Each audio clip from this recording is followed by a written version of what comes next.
ಗೋವಿನ ಜೋಳದ ಬೆಂಬಲ ಬೆಲೆ ಖರೀದಿ ಕೇಂದ್ರ ಆರಂಭಿಸಬೇಕೆಂದು ಆಗ್ರಹಿಸಿ ಶನಿವಾರದಿಂದ ವಿವಿಧ ರೈತಪರ ಸಂಘಟನೆಗಳು ಲಕ್ಷ್ಮೇಶ್ವರದಲ್ಲಿ ನಡೆಸುತ್ತಿರುವ ಅಹೋರಾತ್ರ ಧರಣಿ ಸತ್ಯಾಗ್ರಹ 2ನೇ ದಿನಕ್ಕೆ ಕಾಲಿಟ್ಟಿದೆ. ಭಾನುವಾರ ವಿವಿಧ ಪಕ್ಷಗಳ ಮುಖಂಡರು ಧರಣಿ ನಿರತರನ್ನು ಭೇಟಿ ಮಾಡಿ ಬೆಂಬಲ ವ್ಯಕ್ತಪಡಿಸಿದರು. ಮಾಜಿ ಶಾಸಕ ಜೆ.ಎಸ್. ಗಡ್ಡದೇವನಮಠ, ಕೆಪಿಸಿಸಿ ಕಾರ್ಯದರ್ಶಿ ಟಿ. ಈಶ್ವರ, ಜಿಲ್ಲಾ ಪಂಚಾಯತ್ ಮಾಜಿ ಸದಸ್ಯ ಶಿವಪ್ರಕಾಶ್ ಮಾಜನಶೆಟ್ಟರ, ಆದರಳ್ಳಿಯ ಕುಮಾರ ಮಹಾರಾಜರು ಬೆಂಬಲ ವ್ಯಕ್ತಪಡಿಸಿ ಮಾತನಾಡಿದರು.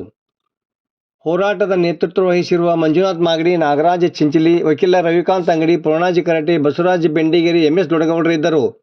ಧರಣಿ ನಿರತ ಸ್ಥಳದಲ್ಲಿ ಗೋವಿನ ಜೋಳದ ಬೆಂಬಲ ಬೆಲೆ ಖರೀದಿ ಕೇಂದ್ರ ತೆರೆಯುವಂತೆ ಆಗ್ರಹಿಸಿ ನಡೆಯುತ್ತಿರುವ ಅಹೋರಾತ್ರ ಧರಣಿ ಸ್ಥಳದಲ್ಲಿ ಸೋಮವಾರ ಬೆಳಿಗ್ಗೆ ರೈತರಿಗೆ ಒಳಿತಾಗಲಿ, ಸರ್ಕಾರಕ್ಕೆ ಬುದ್ಧಿ ಬರಲಿ ಎಂಬ ಉದ್ದೇಶದಿಂದ ವಿಶೇಷ ಹೋಮ ಹಮ್ಮಿಕೊಳ್ಳಲಾಗಿದೆ ಎಂದು ಸಂಘಟಕರಾದ ಮಂಜುನಾಥ್ ಮಾಗಡಿ ಹಾಗೂ ನಾಗರಾಜ್ ಚಿಂಚಲಿ ತಿಳಿಸಿದರು. ವರದಿ ನಾಗರಾಜ್ ಹಣಿಗೆ, ಪ್ರಜಾಧ್ವನಿ, ಲಕ್ಷ್ಮೇಶ್ವರ. ಒಂದು ಎಚ್ಚರವನ್ನ ಈ ಹೋರಾಟದ ಮೂಲಕ ಕೊಡ್ತಾ ಇದ್ದೇವೆ. ಇವತ್ತು ಯಾರು ಸ್ವಾಮಿಗಳು ಬರ್ತಾರೋ ಬಿಡ್ತಾರೋ ಗೊತ್ತಿಲ್ಲ, ಯಾವ ರಾಜಕಾರಣಿಗಳು ಬರ್ತಾರೋ ಬಿಡ್ತಾರೋ ಗೊತ್ತಿಲ್ಲ. ನಾಳೆ 5 ಗಂಟೆ ಸಮಯವನ್ನ ಕೊಡ್ತಾ ಇದ್ದೇವೆ.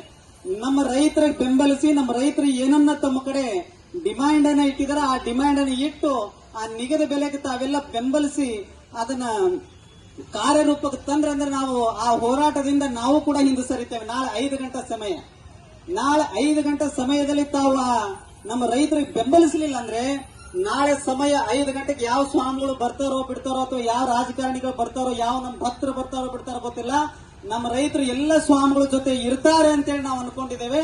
ನಾಳೆ ಸಮಯ 5 ಗಂಟೆಯಲ್ಲಿ ಉಪವಾಸ ಸತ್ಯಾಗ್ರಹಕ್ಕೆ ನಾವೇ ಬಂದು ಕೂಡಬೇಕಾಗ್ತದೆ ಈ ವೇದಿಕೆ ಮೇಲೆ.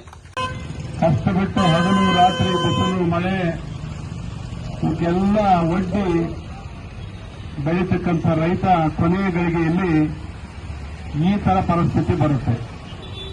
ಅದು ಆಗಬಾರದು ಅನ್ನೋ ದೃಷ್ಟಿಯೊಳಗೆ ಶಾಶ್ವತ ಕಲ್ಯಾಣಕ್ಕೆ ಎಲ್ಲ ಪಕ್ಷಗಳು ಒಗ್ಗಟ್ಟಿನಿಂದ ಬೆನ್ನೆಲುಬಿನ ಮಹಾಪುರುಷನಿಗೆ ಬೆನ್ನೆಲುಬಾಗಿ ನಿಲ್ಲಬೇಕು.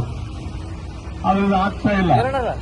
ಆ ದುರಂತದ ಮಧ್ಯೆ ಈ ಚಿಂತನೆಯಲ್ಲಿ ಮುಖ್ಯಮಂತ್ರಿಗಳು ಸಮಗ್ರವಾಗಿ ರೈತರಿಗಾದಂಥ ಅನ್ಯಾಯ ತಗ್ಗಿಂದು ಒಂದೇ ಅಲ್ಲ, ಇವತ್ತು ಇದನ್ನು ಹಿಡಿದು ಮೆಕ್ಕೆಜೋಳ ಮತ್ತು ಬೆಳೆ ಹಾನಿ ಕುರಿತು ಸೋಮವಾರ ಪ್ರಧಾನಮಂತ್ರಿಗಳನ್ನ ಭೇಟಿ ಮಾಡಲಿಕ್ಕೆ ಹೊರಟಿದ್ದಾರೆ.